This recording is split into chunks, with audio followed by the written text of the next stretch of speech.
Friends, welcome to my channel easy 60. இன்றைக்கி Tamil Nadu syllabus standard 10ஓட chapter 2 exercise 0.5ல் 8th sum பார்க்க போகிறோம். இங்கே பார்த்தீங்கன்னா 3 டேர்ம் கொடுத்துட்டு இது ஏபியில் இருக்குது, கேவோட வேல்யூவை கண்டுபிடிங்கன்னு சொல்லிட்டு சொல்கிறாங்க. ரொம்ப சிம்பிள். ஏபின்னா என்ன அர்த்தம்? காமன் டிஃப்ரென்ஸ் சேமாக இருக்கும்னு அர்த்தம். நம்ம ஆல்ரெடி ஃபர்ஸ்ட் ரோமன் லெட்டரில் ஏபின்னு ப்ரூவ் பண்ணணும் அப்படின்னா காமன் டிஃப்ரென்ஸ் சேமாக இருந்தாலே அது ஏபின்னு முடிஞ்சிடும். அதே கான்செப்ட் தான் இங்கே யூஸ் பண்ண போகிறோம்.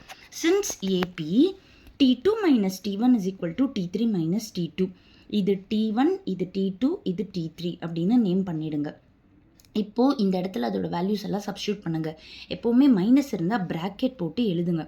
அடுத்த ஸ்டெப்பில் மைனஸோட உள்ளே மல்டிப்ளை பண்ணுங்கள்.